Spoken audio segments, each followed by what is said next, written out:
Firstly, what is the overriding emotion that you have, and also what do you think this is going to do for Italian cricket? The overriding emotion, there was definitely a few tears in the boys' eyes. So it definitely meant a lot to a lot of guys out there, particularly the two Moscow boys, obviously being brothers and hitting 100, chasing none down, which was a phenomenal effort.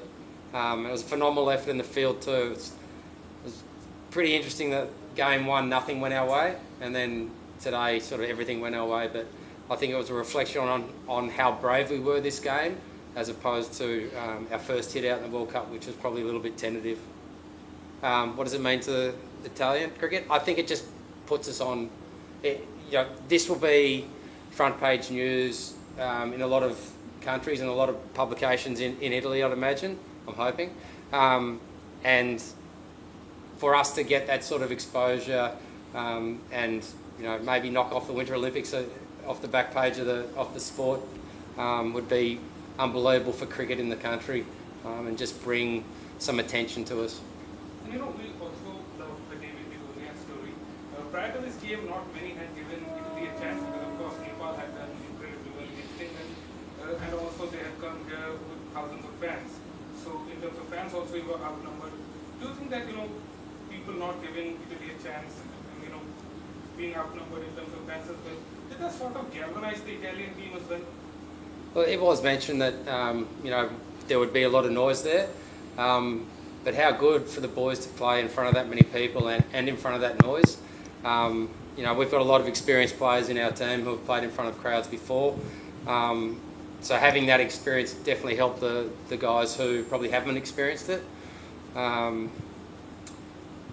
In terms of galvanising the team, look, I think we've won 5 of our last 6 games, including practice matches and whatnot. So we spoke about having belief in playing winning cricket and whatnot. So I'm really proud of the way the boys went about it. Captain, everything went your way from the toss to the fielding and later in the batting. But how important was your first over, trying to get the opponents, Kushal Bhutel, under pressure, especially the way he played against England? How important was your first over? We gave the ball to Ben, my brother, obviously, and we ummed and ahed a little bit around who we bowl that first ball, because it is an important over to set the tone.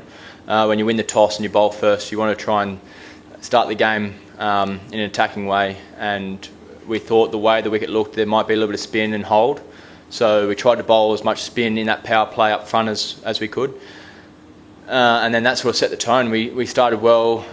Hassan Ali, who bowled really well the other day, bowled a nice first over as well, and then the boys sort of rolled on from there. It was one of those innings, as John said, everything sort of went our way in a way. We didn't probably nail it the other night against Scotland, but today we showed what we've got in terms of intentions and our bravery, and that sort of rewarded us in the end. We usually don't see Nepal being outplayed in the fielding side of things, but today's your catching and your ground fielding was excellent. How important was that to put Nepal under pressure, especially in the later overs? Yeah, we've done a lot of work in our fielding. It's a point of our game that we've probably tried to grow that in terms of eyes on the game and eyes on Italy cricket. But we're still a long way away from facilities, coaching within Italy, opportunities for guys to play cricket, and hopefully that comes from this tournament. Yeah. Can I ask a question? My question was... Can I ask a question to the Italian journalists? Will we get on the back page of the papers? The backcourt We will? Guaranteed? A couple of them? Bravo. So, bravissimi. Grazie. This day will remain in the history of cricket in Italy and of sport in Italy. There was actually people crying in the Italian box at the end of the game. So, to Harry, how do you personally live it? I mean, you come from an Italian family. How does your family feel it? How do you feel it? Very personally, I mean. Yeah, I come from a strong Italian family, and so do all the boys. I opened up my phone once I got in the change rooms. I had messages from my nonna and from my father, who's Italian heritage. yeah, it's really special to be able to represent your family, your family's heritage, and yourself in a World Cup. Is something that very few people in the game get to do. There's 20 teams here. Each team has 15 players, and there's a lot more players in the world that play cricket and don't have the privilege that we have today to be able to show what we've got. To represent my family, my brother is in the team with me. To be able to play with him in the World Cup for Italy is something that you can't replace. So the Moscas are the same. If you could see AJ, there will be some footage that comes out. He was crying, which makes me, even saying it now, makes you feel a bit emotional to see what it means to each player in that group. I don't think you'll see many players cry on the field after a win in the group stages. So I think you've got to appreciate what Italy cricket is bringing to the game. Understand that the passion is slightly different with the Italians, and we will bring that everywhere we go, no matter the level of the tournament or the level of the opposition. To be able to bring a group of players together who have connections with Italy is special and something that won't ever be beaten in my eyes. You answer half of the question already, but there's a lot of talk about the composition of Italian team, where the players come from and the daily struggles they have to face, like managing day jobs as well. Do you think that will change, and especially for Krish, because he has to manage jobs and play cricket as well? And in 2 years' time, there's Olympic. Do you see the Italian team playing there? Yeah, I think, well, if you look at the squad, there's 12 out of the 15 players who have to work outside of cricket. Krish is a good example. He just got man of the match in a World Cup game, winning game, and he makes pizzas for a living back home to try and earn enough money to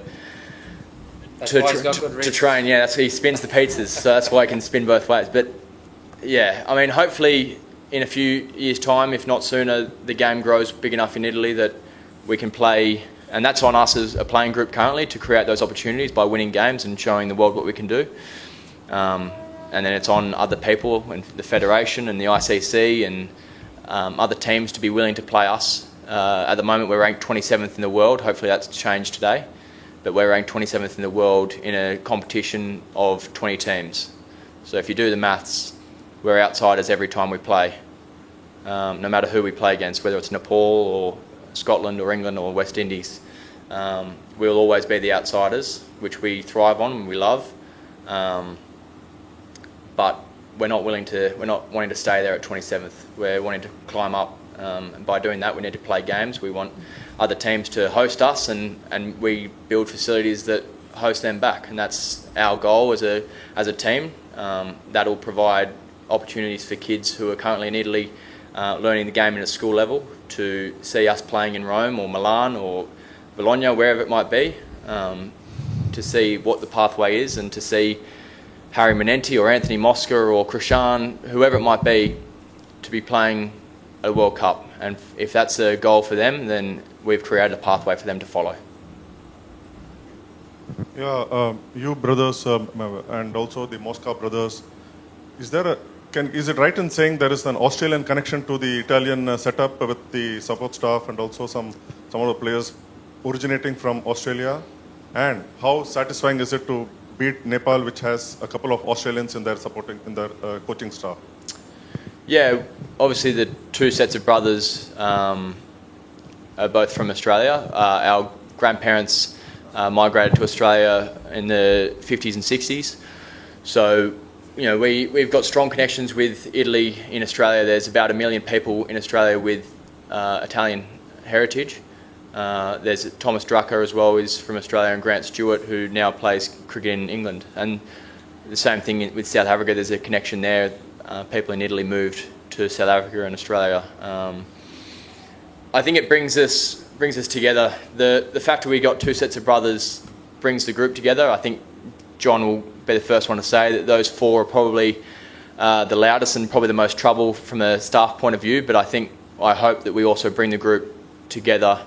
We are willing to to bring a group of people who do come from across the world, to bring them in and welcome them. And as a good example, John Smuts has just come into our group, and he will say first thing that he feels at home in our group, feels like an Italian straight away and a part of Italian cricket. And we do that with anyone, whether it's a staff member or a player or a person who is helping us here in India with the World Cup. They enjoy spending time with us, and I think that's a pretty special thing to be able to bring a group of people from all over the world and have a real connection. Last question. Harry, you kind of answered it a little bit, but just again, like you just mentioned, that lots of players from various backgrounds with various experiences all over the world coming together in a minnow nation in cricket. A win like this, what does it do to, the morale, one thing, but also just helping each other gel together further, knowing each other's strengths and weaknesses inside out?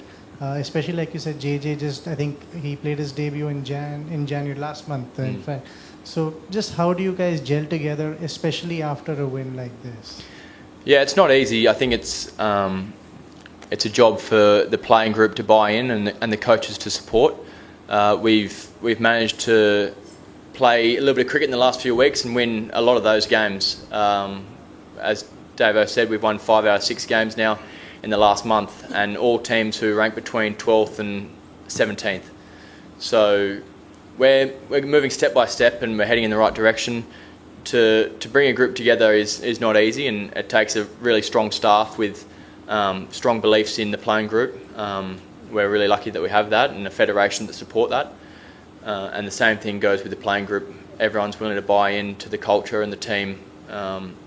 We could be, all 15 of us could be in Italy, we could be in India, we could be in anywhere in the world, and we'd know where we come from. We have strong connections to Italy. We'll continue to drive that through the competition. A win against Nepal doesn't change anything that we believe. We came into this game knowing that we can win, and we did that. It's great for our confidence, but it doesn't change where we're at. Playing every game we get is obviously an opportunity to show the world what we've got, but also spend time with each other. And every time I get to play with those 10 boys, those 14 boys around me, is an opportunity I don't take lightly, and I look forward to playing the next one in a few days' time against England.